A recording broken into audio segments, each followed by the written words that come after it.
So E3 has shown us Call of Duty World War II gameplay. And sadly I didn't get a chance to go because I wasn't invited. So, I was watching some of the gameplay by YouTubers and it then came to my attention. Sledgehammer haven't made this as accurate as they wanted it to be. And that's what I'll be going over in today's video. Because DICE had 2 years, like not even that, to make Battlefield 1. And they've made it as best as possible with using real gun noises. Sledgehammer have had 3 years. And the only gun noises they use are computer generated. Like, this is what the MP40 sounds, well, the MP42 sounds like in-game. And here is what it initially sounds like. So what I'm thinking is they've gone and cut corners just so they can do everything else with the game, make it look good, make it seem good. But actually, it's just another game that's been rushed. I mean, let's start with the 1903 Springfield. Iconic weapon used by many US snipers during the war. And used by Jackson in Saving Private Ryan, who pulls off some of the most amazing shots you'll ever find. But I've got a problem with it in COD World War II. Because you see, with that massive scope on, you gotta reload it one by one. Because there's no way you're gonna get a stripper clip on. Oh, wait, he's reloading that like that. Yeah, that would be very hard to pull off. And in the time he does it, it would be impossible. Because the stripper clip, or the strip clip, whichever one you want to refer to it, locks into the receiver at the top. So then you can easily push it down. The only way you can do it with a Springfield is if you push it into the side, not locking it in. So then that way, it's viable to move. So you'd either slip out or go downwards. Therefore getting the rounds dirty, probably clogging up the receiver, therefore making the rifle useless for the next 10 to 12 hours. So what they've done is they've cut corners, just like in COD 2, COD 3, and in COD World at War, with many bolt action rifles. Let's take the Kar 98K for example. If you were to shoot all 5 shots, you'd load in a strip clip into the receiver. That is good. But if you fired 1 shot, you'd fire a whole strip into the receiver. That wouldn't work. The car only holds 9 bullets. So the strip clip would only go down so far and then get lodged. For there you'd have to take it out, load in the bullet, and fire off your rounds.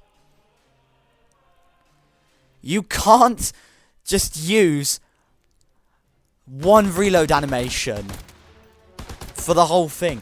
You've got to have selective reloading, like in Battlefield, where it's like, oh, I fired 3 shots. I'm going to open up the receiver and put in 3 shots. Anyway, I digress. The next gun we're going to be taking out and sitting on is the Kar 98 itself. Now, throughout World War II, throughout the 50s, throughout Call of Duty 1, 2, 3, and World at War, it is hold 5 rounds, because that is what it's meant to hold. But then in COD World War II, I hate to say this, Sledgehammer, but you're making me want to destroy this game more than buy it. Because the Kar 98, despite the fact it has a mag the size of the bodywork, it does not hold 7 bullets. That will take years of manufacturing. And even so, it'd be so hard to convert the rifle from a 5 bullet to a 7 bullet magazine in the time they had during the war. I'm sorry, it was an absolute no. And the same still applies. You can't just load in 5 rounds. And I think he has a 7-round stripper clip. I think I'll have to look in the edit. You cannot have a 7-round strip clip. No, it's impossible.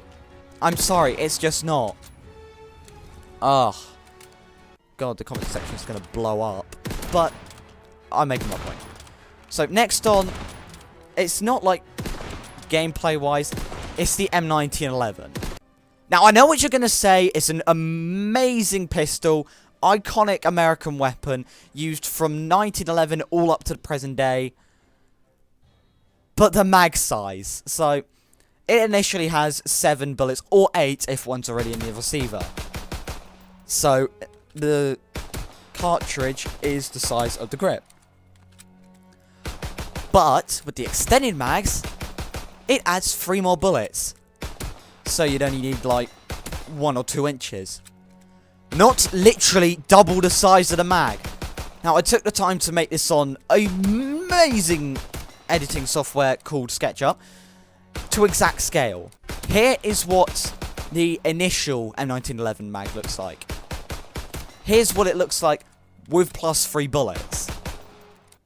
Here's what it looks like in COD World War II. It is not needed. Shorten your mags and put some brain cells into your head, Sledgehammer. You had 3 years and you fuck it up now. Oh. Anyway, I could rant on about loads and loads of different things for ages. But I'm going to move on till the... Oh, I hate to say this, but the M1 Garand. Now, I know you're probably thinking, oh, the M1 Garand, it's pitch perfect, there's nothing wrong with it. Ah! That is where I fooled you. Because the reload animation for the M1, it's... Well... No, just stop right there.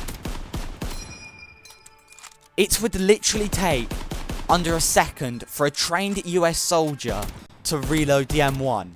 Because when that cartridge flies out, all you gotta do is put your hand there, load in the cartridge, take your hand away, and it's done. But in COD World War II, you have to put in the cartridge and then slam the receiver shut. That would not happen unless it is jammed. So what am I saying here? Sledgehammer doesn't know how to make weapons, and the weapons they use make no sense for how they're using them. Okay, I'm just gonna calm down a bit. I mean, there's loads and loads of different ways that I could rant about this game, like the noises and the King Tiger having an auto-elevated barrel, which is not in time. I could rant on about COD World War II for literally hours. But I'm not going to, because I want to be able to speak after I've done this.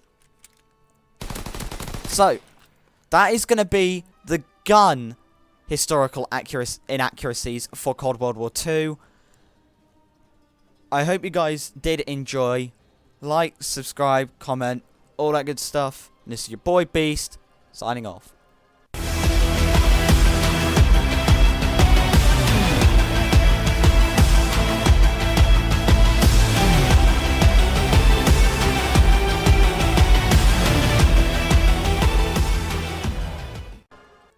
Oh, and I did want to mention that some guys will probably think, oh, the Mauser was never fully automatic. It is. It did have a conversion from the C96 to the M712. And, yeah, I just wanted to point that out.